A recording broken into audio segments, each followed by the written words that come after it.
You're listening to In the Books, a podcast where we discuss on-screen adaptations of our favourite books. Usually period dramas, but, new year, new us, we're branching out. Who the hell are we, Michele? I'm Michele. I live in the States. You can find me at Musings on various socials. And I'm Rita. I'm at Annoying Rita. Just on Instagram, if I'm honest. I don't social. I'm not social. Welcome to our first episode in our new series of podcasts on the mini-series Normal People. Each week we will be discussing an episode of the show and comparing it to the novel it is based on. All podcasts will be spoiler-free, so if this is your first time watching the show, fear not, this is a safe space. Safe space. Okay, so the book Normal People is a 2018 novel by the Irish author Sally Rooney. It is Rooney's second novel, published after Conversation with Friends the previous year, and a controversial opinion, but I prefer that book. But anyway, not the point. Normal People was first published by Faber and Faber in August 2018, and the book became a very quick bestseller and a critical darling. It was shortlisted for the Man Booker Prize and the Women's Prize for Fiction. It was voted Waterstone's Book of the Year and won Best Novel at the Costa Book Awards. It was also ranked 25th on the Guardian's list of the 100 best books of the 21st century. Wow. Which is very fucking high up. So far, the CV is looking good. Let's see. In May 2019, BBC Three and Hulu announced that the TV series based on the novel was set to be produced. Sally Rooney herself would help with the adaptation alongside writers Alice Birch and Mark O'Rourke. Mark O'Rourke? Mark O'Rourke. No, I've never seen that name before. Sorry, Irish people. So Mark O'Rourke. I know. Lenny Abramson and Hetty MacDonald would direct, and the Irish company Element Pictures would produce the series. The show premiered on the 26th of April 2020 on BBC Three, midway through the first coronavirus lockdown, you might recall. Yep. And it received almost universal praise from critics.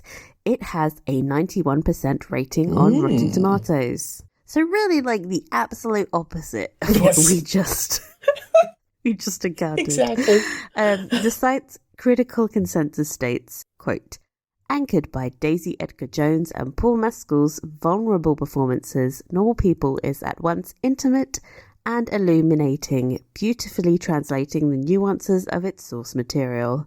End quote. The production has received particular praise for its realistic portrayal of intimate content and the work of Ita O'Brien as the show's intimacy coordinator. This was one of the first shows to use and advocate for the presence of intimacy coordinators, and it's responsible for pushing the conversation forward in the industry. I love that idea. Just so absolutely necessary. Yeah. Normal People became a huge hit. It became BBC iPlayer's most watched show of 2020, and remember, we were all stuck inside. Yeah. Wow.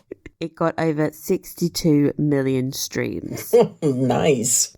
Please look up the population of England. That's nearly everyone. It also received a lot of nominations for Emmys, Golden Globes, BAFTAs. In fact, Paul Mescal won Best Actor at the BAFTAs, and the show won everything, basically, at the 2021 Irish Film and Television Awards. In conclusion, this show was a shiny, shiny hit. Nice. And just based on the first episode, I can see, I get it. But we'll get into all of that deliciousness after the recap. The recap. Yes. Yay. So this is in Sligo, Ireland. I think I got that right. Connell jokes around with his friends by his lockers at school. He watches Marianne approach out of the corner of his eyes, and his eyes follow her as she grabs her books. In their next lesson, Marianne stares out the window and is called out by their teacher. She responds with contempt, telling him that her eye line shouldn't fall under the jurisdiction of school rules, that she has and that she has nothing to learn from him anyway. Damn! Oh my God. The kids around her snicker as she is sent out to see the principal. Later that day... If she bothers to go. Yeah. Like, sod it, I'm leaving. So let's see. Later that day, Connell drives his tiny car up to Marianne's massive white mansion, and she lets him in the front door and shows him into the kitchen. His mother, Lorraine, is folding laundry and chatting with Marianne about their exam results. Connell looks uncomfortable and encourages his mother to leave quickly. When she goes to put the laundry away, Connell asks Marianne about her other results. And although she is smarter than everyone, it turns out Connell has the highest score in English. Marianne flirtily suggests he should give her grinds, and I'll ask you what that means later. His mother comes back into the room, and they leave. On the drive home, Lorraine lectures her son about being nice to Marianne, who is somewhat of an outcast at school. Okay, grinds is just like tutoring, but it obviously sounds quite suggestive. Okay. So there's a double entendre going definitely. on there. Definitely. Okay, we cut to lunchtime at school.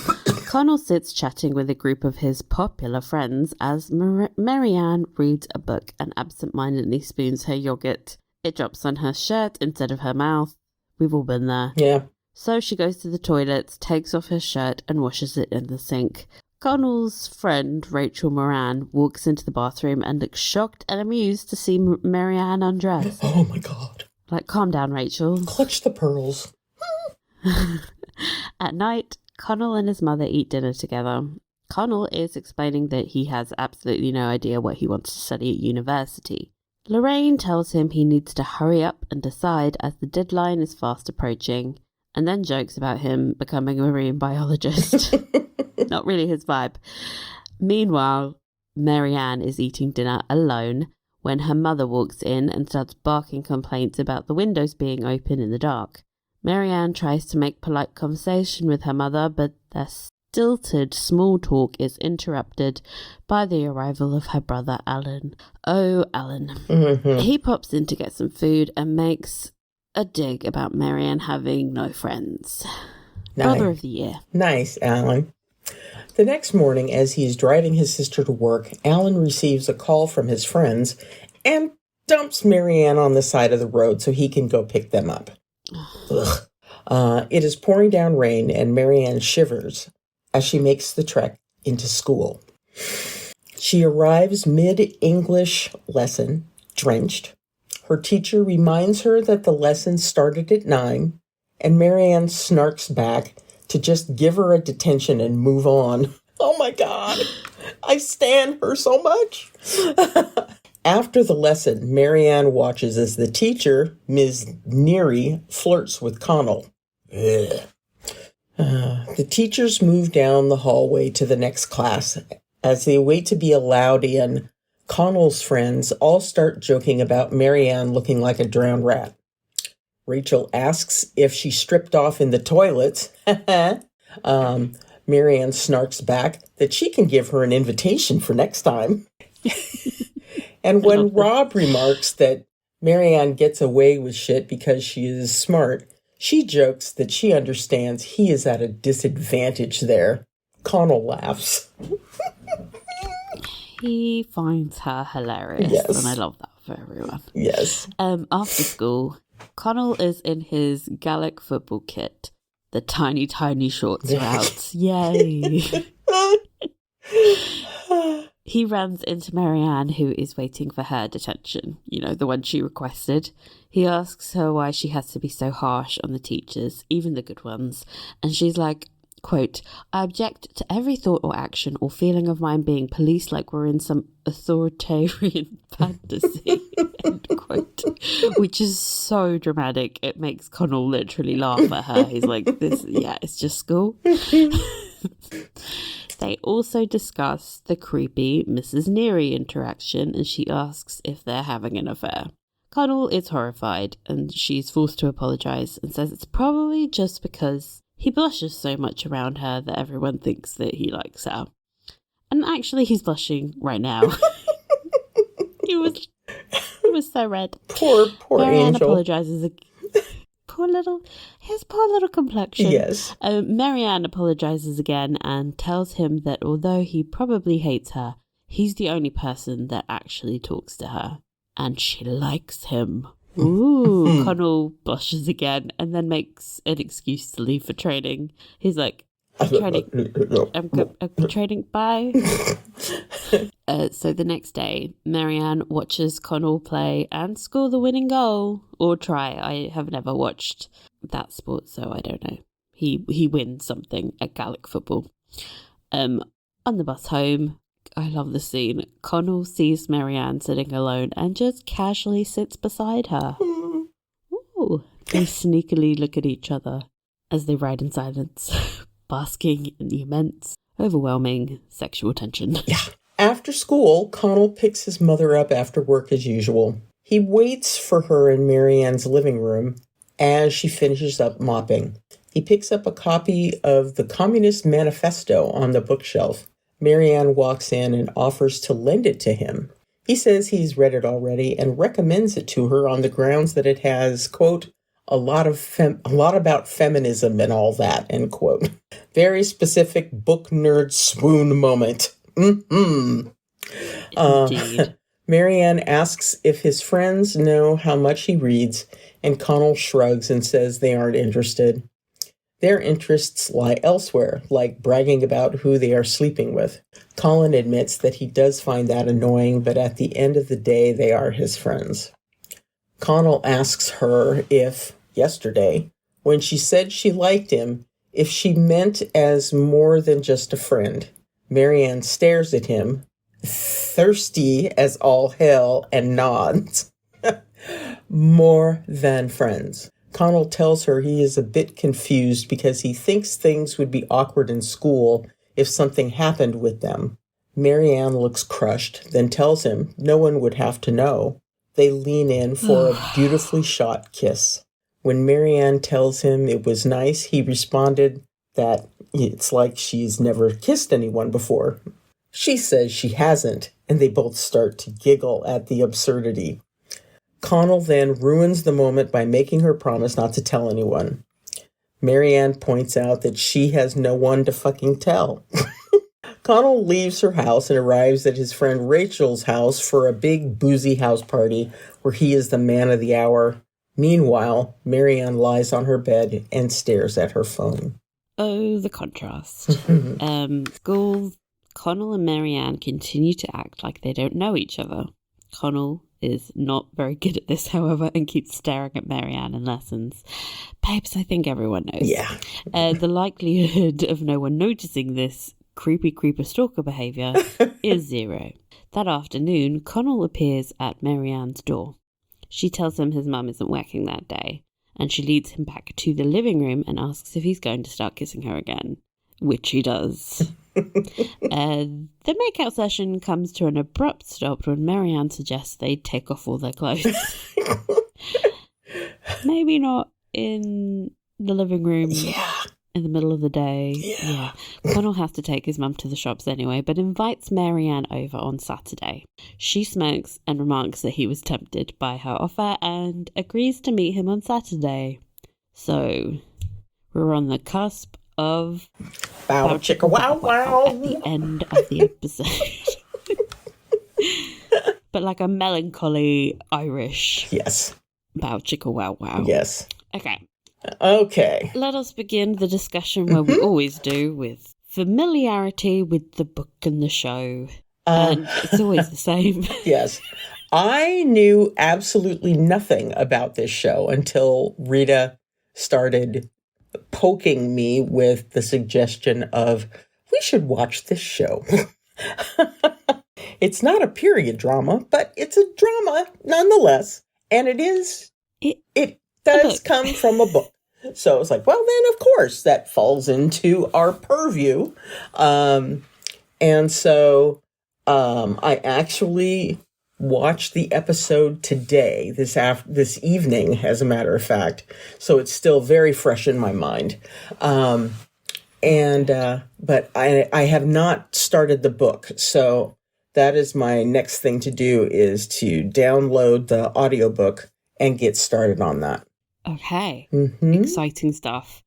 So I suggested this sort of on a whim, but now I'm really glad I did, because I do think it has that thing that we both really enjoyed about Poldark, where it's basically just two people and their relationship, and you follow them, and it's really interesting the way their dynamic changes through the years. And that was only a small aspect of Poldark, but this is the entire aspect of the show. Yeah. So it's our jam. Yeah. As for, this book, I read it really close to when it was released, actually, because I had read Sally Rooney's debut. And then I heard they were making it into a show, and I was like, oh, that's not going to be good. They shouldn't do that. And then I watched the trailer and was like, oh, I was wrong. This is amazing. Yeah. I watched the every show. Negative thing I said, just forget it. Yeah. I mean, this is the exception that proves the rule, I think. Because Sally Rooney was involved as well. I think that changed my perspective a lot. Yeah. Yeah, I watched this show. I remember being like, oh, the show's coming out next week, and it was locked down, so I had nothing else going on. I was literally just waiting for the show to come out. Oh God. It was a moment. Yeah, I have no idea how I missed it. I had Hulu. Yeah, because it was the biggest hit of 2020. Paul Maskell became the internet boyfriend of 2020. Oh man! If you were on Twitter, and we were. Did you not see pictures of this Irish man in short shorts? The internet loved it. I completely missed it. I'm sorry. Oh my God. The amount of times I nearly cut my own bangs because I loved Marianne's hair in lockdown. You should not be consuming bang content in lockdown, because lockdown haircuts were a thing. Oh yeah. Oh yeah, they were. So as for the first chapter of the book versus the first episode, it's literally just the first chapter. Really? It's really short. Okay. Yes. Okay. What I find really amazing about this adaptation is the similarity. There are obviously going to be differences, but I don't think they're that noticeable. What I think is most impressive about this is how they've managed to turn what is quite an oppressive, myopic perspective of inside Marianne and Connell's heads, where you get all of the messy shit, into the visuals of the show. On screen, there's so many close-ups, you feel like you are them. There's this one shot of the back of Connell's head where you're just you would never get that shot unless you're standing right next to him. Yeah. It just makes it feel way more intimate, and it makes you feel like you're in their world, and not in the twinkly romantic lights swelling music kind of way, but in the I can see all the bumps on your skin. You look like a real person to me. Yeah. There's awkward pauses in the conversation. There's no dramatic background music. It just feels really real. Yeah. Which is a definite choice to mimic the prose style of the novel, I think. I mean, you really did feel like you were a fly on the wall. Or maybe a fly on the collar. Just right up in their faces. Exactly. Just, yeah. Right there. So, oh, cool. Well, I look forward to starting the book. With the shot of him blushing, you're I am right in his face. I can see the blush. Yes. That was such a great scene. Oh. I love them. Okay. Ah, Introductions of characters. yes. Basically. We usually talk about plots and storylines. Mm-hmm. There's not really much. Not so much happening quite yet that you didn't already kind of get brought up to speed on in the recap. But I'm sure we'll be able to get more into this as we delve further into the show. I thought that Connell, the way that he was portrayed is just this kind of gentle, handsome guy, just your normal average dude in high school. I really like that. He is very handsome, but not in a traditional sense. Not in a traditional sense. He is a strong character. His relationship with his friends. I think that the relationship that he has with his friends only goes so far, only goes so deep. And I'm hoping to see a little more discomfort as we move further into the story and his relationship with Marianne deepens. Oh boy, are you in for a treat when it comes to discomfort? You're going to be uncomfortable as fuck. Oh dear. Because it sounds like he's almost embarrassed about the fact that, he is interested in Marianne and he all is of embarrassed. That. Yeah. So that's going to be really interesting to see how that fleshes out. I like the relationship that he has with his mom. Do you predict it going well, or do you think there's a clusterfuck happening? I think that there's going to be a clusterfuck coming down the road because, anytime you've got, it's a person living two lives, that kind of thing, it doesn't end well. And while there is an allure to the kind of secret relationship stuff, that is not going to wind up going over so great as things heat up. I think the relationship with his mom is nice. He is clearly embarrassed about the fact that his mom works for Marianne's family. Yeah. Yeah. And, it was like he couldn't get out of that house quick enough that first time that we see him going in there. And that is also going to be very interesting to see what happens with all of that. Lorraine is entangled. Uh-huh. His social status, what would you put him as far as his social he's status? He's very much working class. Mm-hmm. Like, he has a single mother who had him when she was a teenager and who works as a cleaner. Like, she doesn't drive. He got his license and saved up enough money for his own car. Like, they are. Yeah. And he lives in a tiny box room in what looks like public housing. Yeah. What is interesting about that is that you actually have Marianne and her relative wealth to contrast with his. And in that part of Ireland, Marianne would be the one that is the outcast because that's unusual to have that much, like the size of her house. In the book, it mentions that her house has a tennis court. Oh, jeez. It's technically grounds, and oh, Lord. I think there's this constant tension throughout the novel and the show about their different wealth. And the class really does come to play throughout the novel, and the fact that his mother works for hers is always in the back burner as a tension, and it does mean that, no matter what happens with Connell and Marianne, Lorraine's always there in her house. Yes. just absolutely awkward. Yeah. I think it's really interesting that Sally Rooney decided to inject what is technically just like a teenage relationship with commentary on class, class and wealth, because so often you read romances or even just like not even technically a romance, just any book where people fall in love and class never comes up.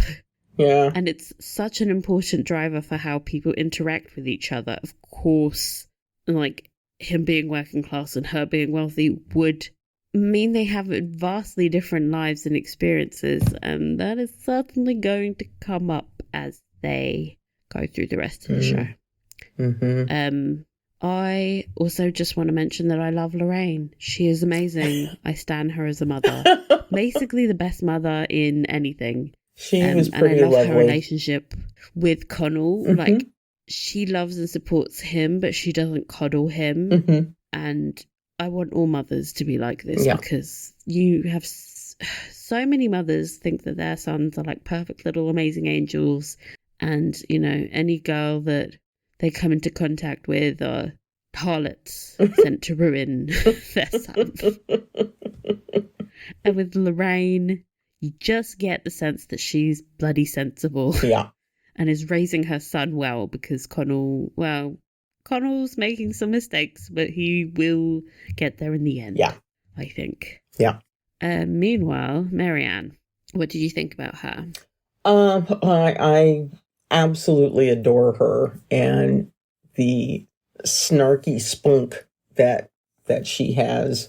She's got a very sharp tongue and does not cotton fools. It's like, nope. I don't think I have the guts to be able to just sling back retorts like she does. Even you know, as ancient as I am. I would stand on the sidelines and give the slow clap of approval.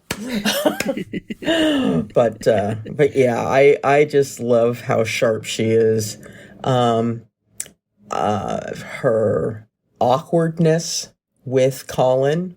Oh my God, delicious. It's just, oh, it's so cute.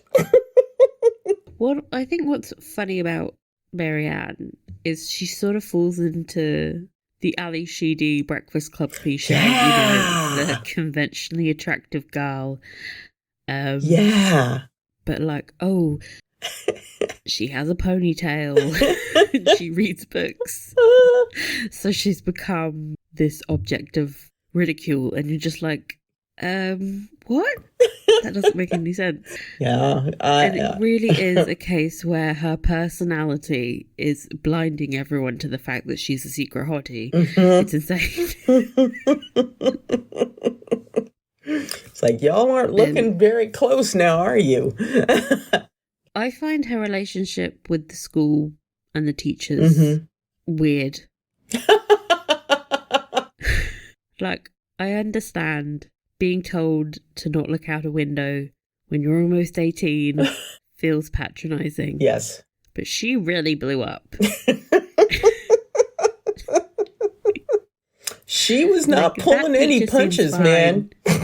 He was just trying to get her to listen to him, which I don't think she was. Oh, no. An absolute case where I think she's fallen into a stereotype. She's constructed this identity of bitchiness. And I think, in retrospect, it's probably because she has such a shitty relationship with her family. Yeah. Like, she doesn't know how to be chill with people. Like, she's just very, very intense. Yeah. What did you think about the scene with her mother? Oh, God. That was just one of those moments where you were just like, okay, now I understand. Yes. You know, and it's like, oh my God, yelling about the blind or the curtains being open when it's nighttime. Oh yeah. And not a kind word, not, you know, hello, darling, or, you know, Well done on your test. Good evening, Just Marianne. good. Or it's just walk in the door and just like, oh yeah. Oh, you poor thing. And then her brother, It was who, oh God, he was in Sanditon. Sanditon. Yes, Yeah. our little Irish farmer. See, I found it very hard to warm up to Fraser because I'd previously known him as Alan, and I was just like, Alan, get out of here. Get out of here, Alan. In retrospect, I should have known that he was Irish as well because I'd seen him. I was still like, no, he's Scottish. But Fraser is a Scottish name, and I would die on that hill. Yes. Yes, indeed. We were talking. Yeah, okay. So, like, one thing that is mentioned in the first chapter of the book that isn't mentioned here is that her father is dead. Okay. So there's collective family trauma about the death of her father. Okay. And then she has quite a frosty mother. Yeah. And then Alan, who is Alan. Ugh. So their whole family is just completely fucked up. Yeah. I thought it was very, like, we got the scene with Connell and his mother having a nice little family meal together, having a little chat, and then, like, Marianne eating a warmed up lasagna by herself. I was like, oh, okay. Oh, gosh. I see what you did there. Yeah. So, yeah, I think they have laid the groundwork for some very interesting familial dynamics as we move on down the road with these folks. I think that's also important to sort of understand the choices they're about to make in their relationship. Because people don't make terrible romantic relationship choices in a vacuum. Yeah. It's usually because they've had, like, terrible emotional foundations as children. And yeah, that's perfectly encapsulated. Just about her social status, like, as I mentioned, she is wealthy, and you would think that would make her popular. But in this fictional town of Carricklee, she's kind of the oddball. this makes her, it's like her way of life is completely different from everyone else's. Yeah. County Sligo, which was where Carricklee is supposed to be set, is right on the border with Northern Ireland, actually. Oh, okay. Very beautiful, but has a history of cholera, famine, strikes, the War of Independence. Yeah. Just a lot of shit. So by the time you get to when this show and book is set, the town isn't exactly swimming in money, and Marianne being rich, just another wedge between her and her classmates, who are probably more working class, like Connell. Yeah. And they have a completely different lifestyle and probably different ambitions. Yeah. Connell and Marianne. Yes. What is their couple name? Conmare? Oh, God. Conmare? Connor. Connie-Anne? No. Conmar. Marinelle? Marinelle? No. Oh. This doesn't work.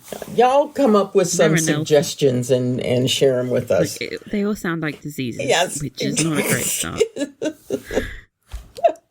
Okay. What did you think about their intellectual and emotional connection? Well, I just wanted to mention that I think what is compelling about their relationship is that it's not just like the sparky sexual stuff that you usually see on screen, where it's like, these two people have chemistry. Yeah. But they have bonded over their shared interests, perspectives of the world. They can confide in each other. And there's like a foundation of at least a base level of like why I think they get on. So many romances don't fucking bother. They don't bother. They're just like, these two people fancy each other. And then we're supposed to believe that these two people do absolutely anything for each other just based on attraction alone. Right. And there's so much more to any relationship than just that. I mean, I think what I am finding refreshing, even though we have the class difference trope that, plays out in all kinds of romance stories. And as much as I adore Pride and Prejudice, I love it. I found it refreshing not to have the, "Ooh, I hate you." And then slowly come to, "Ooh, I love you." That kind of thing. I found it refreshing. Nice, that but we don't need it every time. No, we don't. We don't. It's seeing them do this little dance around one another, where they're both clearly interested in one another, and they just kind of clumsily come together, and it's lovely. I like that they bond over books as well. It's like, well, obviously I do, duh, but it's I think like there's like a friendship at its base core. Like they both have these things in common. They like to read. They give each other book recommendations. That's something that happens a lot throughout the novel. They're always giving each other books and things, which is sweet. I just think it shows that they care about each other on like an emotional level. Like, hey, you enjoyed this thing. I'm going to keep asking you about it and show interest in it. Yeah. I know that's so basic. So basic. But it's really important to creating a romance that feels authentic. Yeah. Okay. Yeah. But saying that, their sexual chemistry off the charts insane. Yes. I find it interesting that Marianne is more confident, but she's less experienced. Yeah. Because that's a bit of a flip on the gender convention. Usually you watch these types of things and it's like, ooh, the blushing female virgin. She doesn't know what to do. And meanwhile, you've got Connell, who actually is more experienced, just blushing his way through every interaction. Like, what do I do? And I love the scene where, after their first kiss, he's kind of chuckling like, it's like you haven't been kissed before. And she's like, well, I haven't. Well, who the hell does he think she's been going around kissing? I know. Think. It's like, dude, come on. But he's so cute. Yeah. But yeah, it does upend gender conventions. And I really like the way the character O'Connell does that. I think he does, he's the jock character. He should feel a little bit gross, but he never does. He seems sort of sensitive and nerdy. And while all of his friends are kind of braggy and low-key misogynistic, Connell doesn't partake, and that makes me very happy. Yes, Connell. Yeah. There's an interesting line in the book that you will get to when you listen to it about how he's talking about his previous sexual experience, and he's like, he just finds it so painfully awkward that he can't enjoy it. Oh. And I was just like, that is a perfect description of being a teenager. You're engaging in an act that you don't fully know what to do and how, and like it's just stressful. And he was like, I don't find it enjoyable. Like I'm just stressed the whole time. Oh, the poor thing. And I think that's probably why Marianne is able to be more confident, because she doesn't have that burden of like anxiety all the time. She's just like, I can throw myself into this. And Connell's constantly like, oh my God. Connell is a ball of walking anxiety, basically. Bless him. Poor little angel. I mean, saying that, is he a little angel? No. Is he? No. No. There is a very toxic quality to this whole dynamic, isn't there? Yeah, there is. I mean, the whole secrecy thing, that getting introduced like right off the bat is just like, okay, there's a bit of a red flag right there. It's a very big red flag. Yeah. Yeah. It's not a subtle red flag. Lots of blinky lights on it. I think what made me the saddest was the way that Marianne was just like, yeah, okay, I'll keep it secret. Mm-hmm. She's so desperate for him to like her that she's like, I will do anything. Yeah. Even something that is incredibly painful and hurtful to me, just so that you will like me. Yeah. And then he's off at the party, and well, she's like looking at her phone at her home, lying in bed, just waiting by the phone. It's like, oh, girl. Girl, you need to develop some chill. Quick. It is the kind of thing that would only really happen in your first relation. Well, not the first one. Okay. It's the kind of thing that is understandable for the first relationship. Mm-hmm. After a few times, you really should stop doing this, everyone. Yeah. This is me speaking to womankind. It's like, if this goes on for more than 3 dates, just walk away. Yeah. Yeah. It's like, don't accept anything just because you like someone. Mm-hmm. No matter how much you like them, this is unacceptable. I think this is very shitty behaviour from Connell. Yeah. Like, he's going to fuck up just because he's projecting his own insecurities and anxieties. Mm-hmm. And I feel like he's really obvious that he likes her. Mm-hmm. Like, come on. You're not doing a good job of hiding it. He's just staring at her all the time. Exactly. So this whole disgusting behaviour, Connell. I just didn't like the way he was just immediately like, seriously, don't tell anyone at school. Mm-hmm. Like, what do you think is going to happen, Connell? Do you think they're all going to, like, tar and feather you? Just like showing how much power those people have over him. Which is understandable. Yeah, because, it's high school. He's a teenager. He's a teenager. And friends do have a massive amount of influence over how you live your life. But I just want to shake him and say, wake up! They're not... But the thing is, it's also like, I kept noticing how often his friends would keep talking to Marianne. Like, they've noticed him staring at her and they keep trying to get her involved in the conversation in admittedly the most disgusting way possible because they're teenagers. Mm-hmm. But it's like they know something's going on. Mm-hmm. It's like they're trying to get it out of Connell, like, subconsciously, and he's just frozen in fear and panic and anxiety. There's so much, like, insecurity in Connell, which is fascinating because he's hot, he's popular, he's smart, he's got everything, but he's just so desperate to try and, like, be something that he's not. Yeah. Connell is fascinating. Just like, dude, everything's fine. This is, you've got a good situation and a good life. Why are you a pack of anxiety? Poor thing. Maybe see a doctor, babes.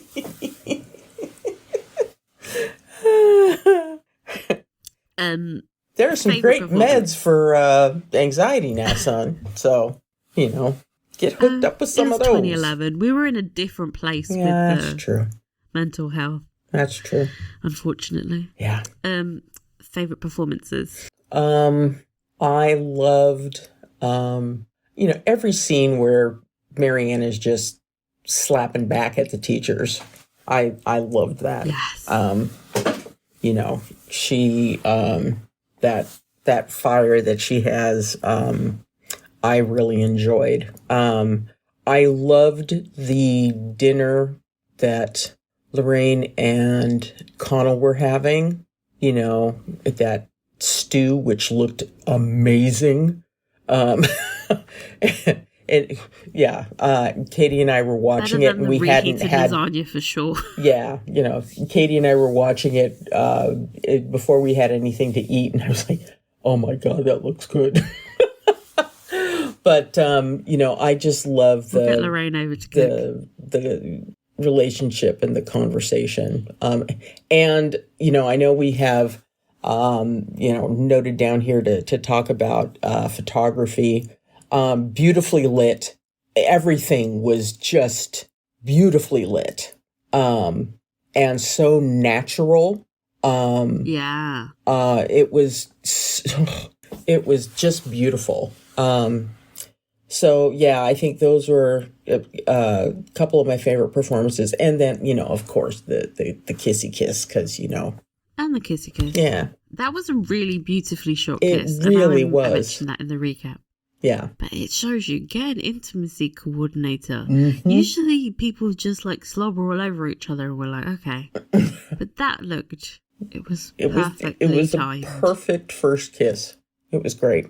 My favourite performance, definitely going to Daisy Edgar Jones as Marianne. Mm-hmm. What has been the most depressing thing while Googling all the awards is to realise that she never got any nominations for this role.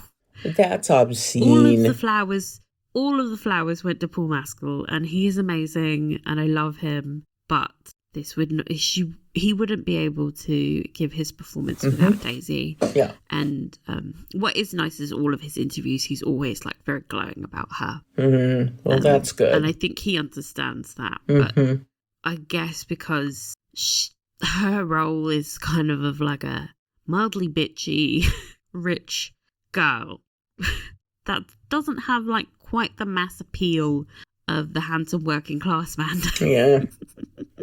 Unless you're kind of weird you girl. or I. Obviously, yeah. We're going to relate to her. Exactly. But I think, like, in general, there is a slight tinge of misogyny at play when you've got two actors here. This is obviously, they're of equal billing.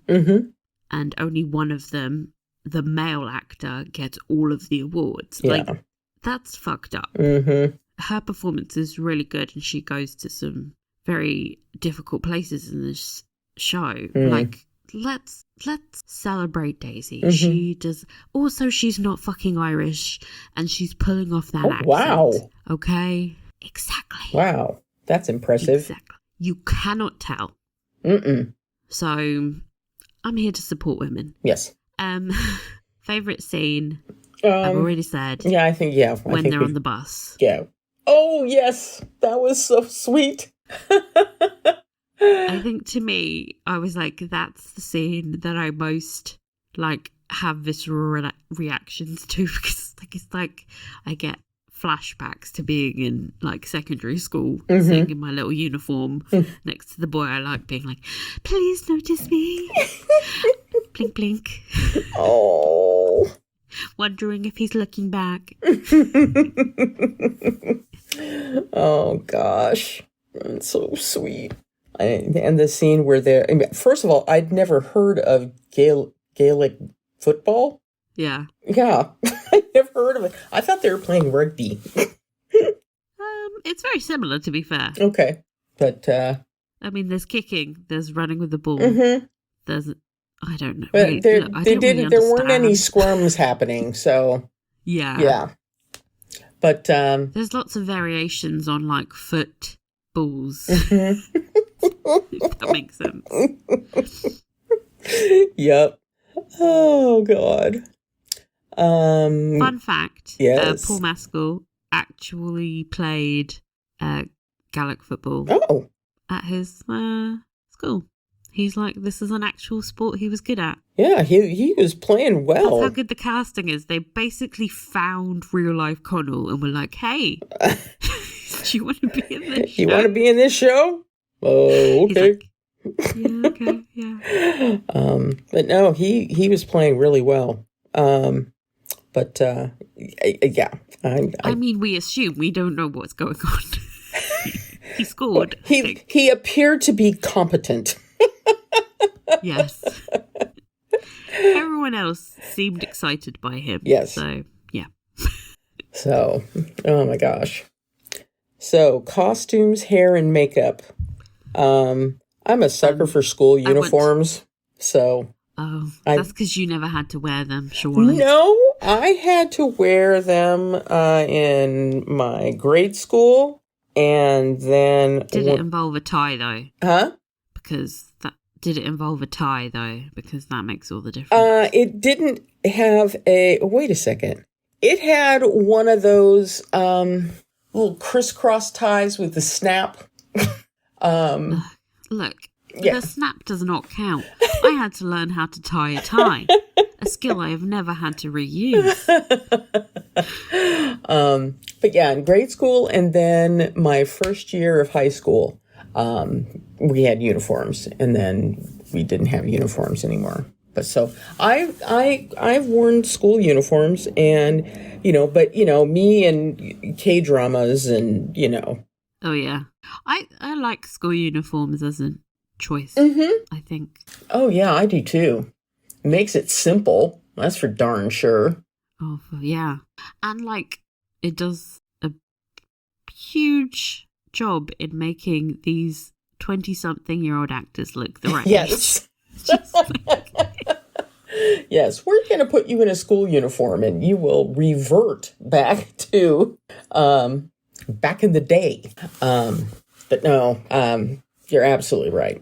But I think that they've done a good job with the uniforms and just aging everybody down, and really.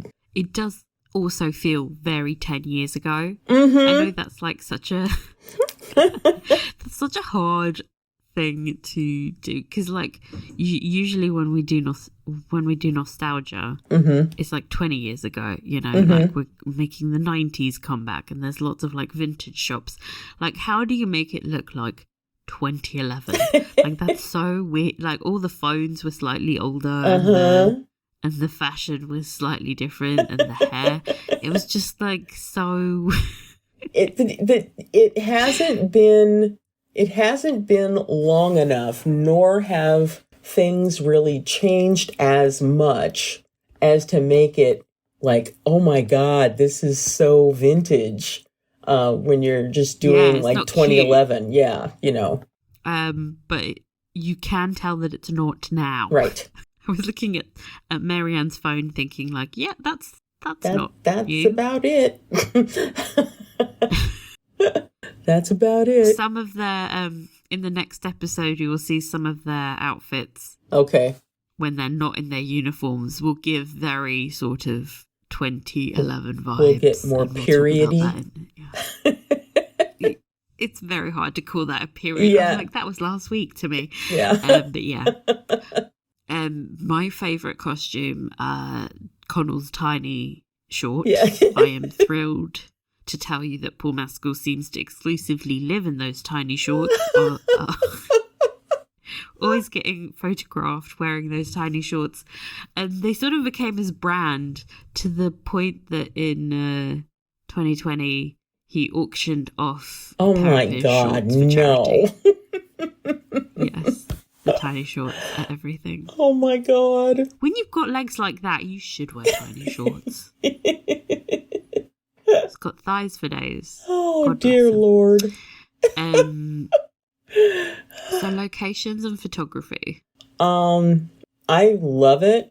Anytime I'm able to see kind of countryside of your neck of the woods. Anywhere. I think the Irish would object to that. Okay. The Irish are no association. But yeah, I love seeing that countryside.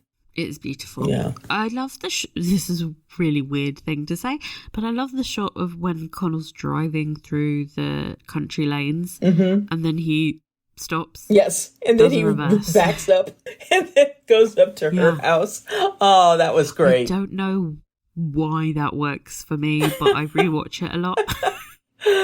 Oh, because it's perfect. It's he's just driving along and then Fiesta. Just stops. And then the next thing you see is him backing up. Oh, okay. As someone who was a teenager in the countryside with those tiny lanes, I was yeah, I relate. To be honest, I relate a lot to this show, because despite the fact that I didn't grow up in Ireland, the whole small town countryside aspect of it is when you're a teenager and you're oh, this town sucks. There's nothing here. So boring. Yeah, that's... Yes. Mm-hmm. Yeah, there's only one club. Oh, yeah. God. The location is everything. Yes. One of my pet peeves, as you know, about Jane Austen adaptations is the size of the houses. And so I obsess about houses. Mm-hmm. You know, the insistence of everyone using Chatsworth for Pemberley is a crime against humanity. But that's for another podcast. So I'm very uptight about this very dumb thing. Oh, dear. But I love the choice of the two homes. Yeah. Because the Waldron house being like this tiny box terrace Mm-hmm. is just pitch perfect. And then you've got the palatial Sheridan home, where everything looks like it's been interior decorated. Yes. But it still manages to have absolutely zero vibes. Just very cold. Yes. And sterile. It looks like it could be a dentist office, really. Yeah. It's not a home. I remember the first time. It's not a home. It's beautiful, but cold. Yeah. Kind of like her mother. Uh-huh. The first time I saw this episode, okay, take you back. I've been indoors for like 4 months straight. I'm in my pajamas. It's 2020. Yes. I paused 3 minutes into the show and screamed. Oh my God. Because there's this long shot. There's at the beginning of the show, you get like the back of Connell's. Just Connell walking up the driveway to the front door. And it took like 3 minutes for him just to walk up to the house. Mm-hmm. And I was like, this is perfect. Like, they really captured the novel. Because that house is gigantic. It feels like just him getting out of his car and walking to her front door takes forever. Oh my God. She's that rich. She has her own driveway. Like, when he was driving around the countryside, he had to go out of his way. Like, she doesn't live in the town with everyone else like he does. She's out in the middle of nowhere in this palatial mansion by herself. I'm like, that's perfect. Yes. Like, they get it. Oh. Thank you. Oh, that's great. I can't wait to get the book. Anything you didn't like? Not really.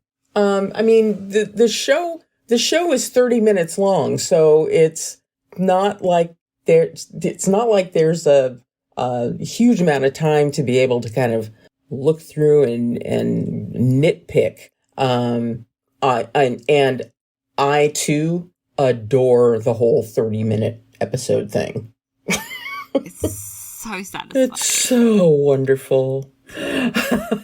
In a lot of ways, like, people expect dramas to be an hour. That's the convention. And they were just like, nope, we're going to give you short bursts in a manageable chunk. Mm-hmm.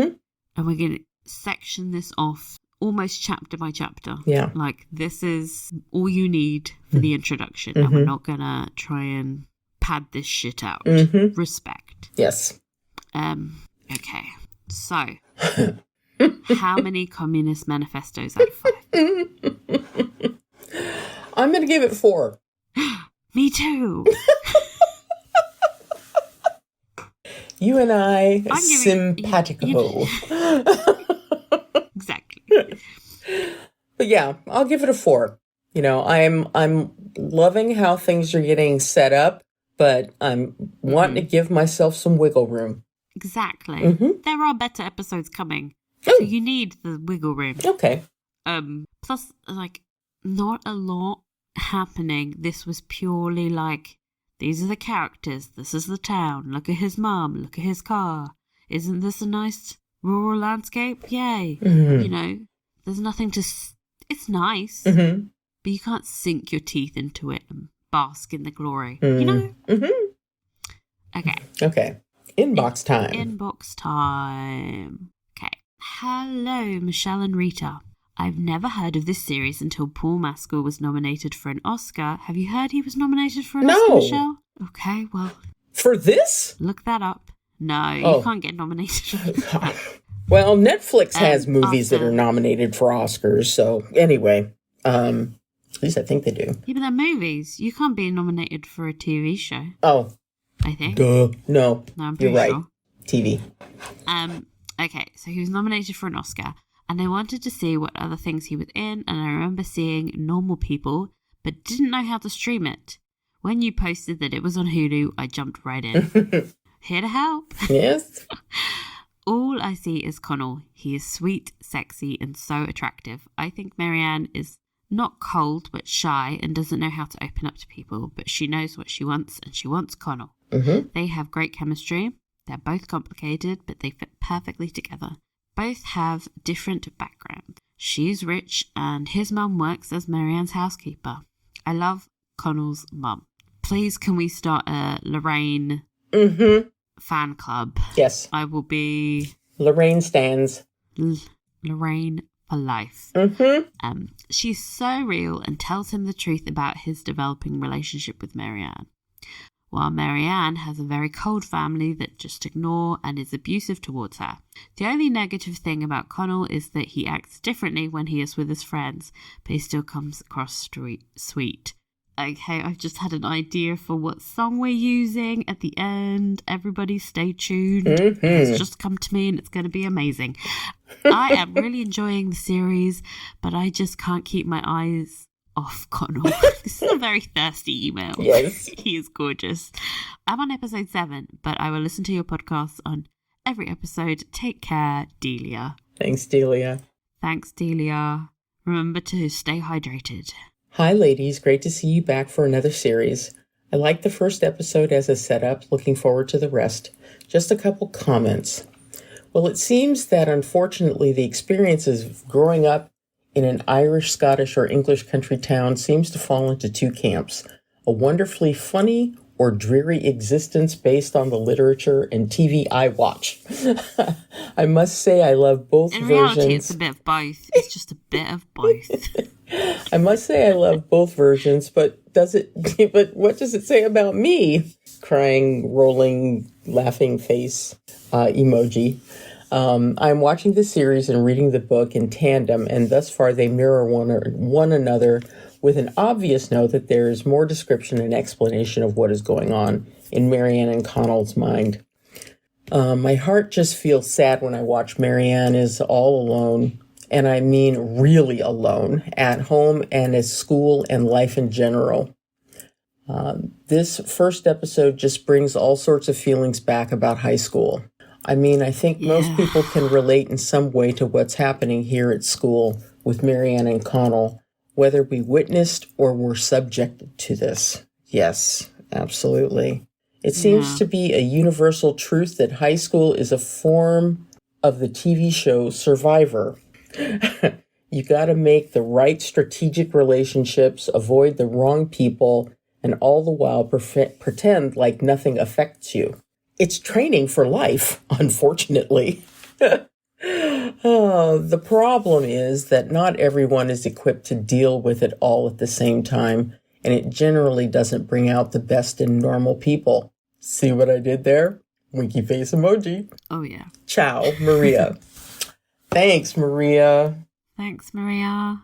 Okay, so we've got the episode 2 summary. Okay. Please don't hold your breath for much. Okay, seriously. Marianne and Connell's affair continues, but the pressure of the outside world starts to take their toll. God. Yeah. Oh, that's broad. My warning would be, it is not safe for work. Okay. That is all I will say. Okay. That is good to know. That's all you're getting, everyone. That is good to know. Don't watch this in public. Yeah, I don't think so. Probably not good for bus riding either. No. Oh my God, I watched the first episode. Well, I watched the first episode a lot, but I watched it on the bus and I was like, there's no sex in this, right? Am I okay for the first episode? Oh, gosh. Well, okay, folks, that's all for this episode. We'll be back next week discussing episode 2. If you want to get involved in the podcast, you can email us at inthebooksnetwork@gmail.com. We are on Instagram, so please follow if you want fun bonus content and updates on the podcast. If you enjoyed the pod, please rate, review, and tell your friends. Thank you so much, and we'll see you next time. Bye. Bye.